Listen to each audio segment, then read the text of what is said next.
આજ આપણી અંદર યુવા શબ્દને ઊંધો કરી દો. બોલો છોકરાઓ. વાયુ. વાયુનું આ જગતમાં કેટલું મહત્વ છે.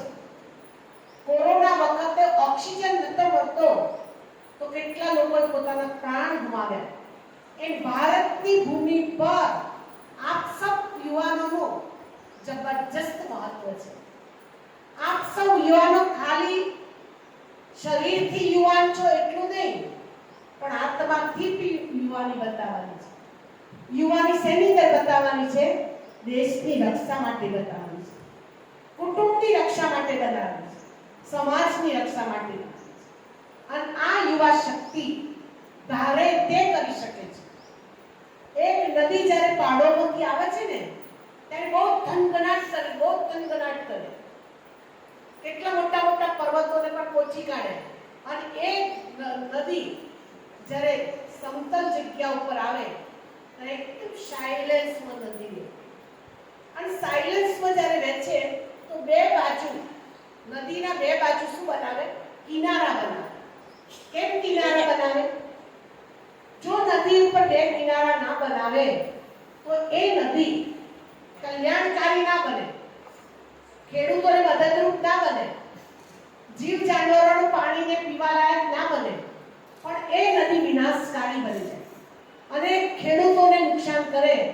જે અત્યારે આપણે પૂરના સમાચાર જોઈએ છે કે નદીમાં પૂર આવ્યું, કેટલા લોકો ડૂબી ગયા. જે અત્યારે આસામ, ઓડિશા, કેરળ આ બધી જગ્યાએ ખૂબ પાણીનો પ્રકોપ ચાલી રહ્યો છે. એમ યુવા શક્તિ પણ એક ધનગંતી નદી છે. જ્યારે નાના હતા ત્યારે આપણે બહુ બધું કર્યું, હવે આપણે યુવા બનવાના છે. અને યુવાના બે કિનારા છે, સંયમ અને નિયમ. જો તમે તમારા સંયમ અને નિયમ પર ચાલશો તો તમારી શક્તિઓનો સદુપયોગ થશે. જે સરદાર ડેમ બન્યું, કેમ બન્યું? આ સ્ટોરેજ થયું પાણી અને અનેક કેનાલમાં ગયું.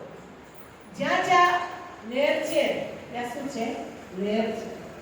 એમ આપની સ્ટોરેજ થયેલી શક્તિ વિશ્વ કલ્યાણની અંદર વાપરો, સમાજ કલ્યાણની અંદર વાપરો, સંસ્થાઓના કલ્યાણમાં વાપરો. પણ અમારો પ્રોજેક્ટ છે 2 ઓગસ્ટથી લઈને 6 ઓગસ્ટ સુધીનો નશા મુક્ત ભારત અભિયાન, જે 10 કરોડની પ્રતિજ્ઞા બ્રહ્માકુમારી વિશ્વવિદ્યાલય કરવાની છે.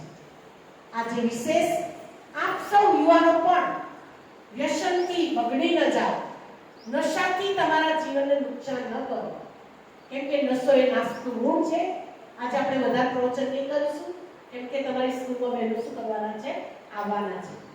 પણ આજે આપણે પ્રતિજ્ઞા કરીશું. બધા મારી સાથે તમે ઊભા થઈ જાઓ. આપણને તેજલબેન પ્રતિજ્ઞા કરાવશે.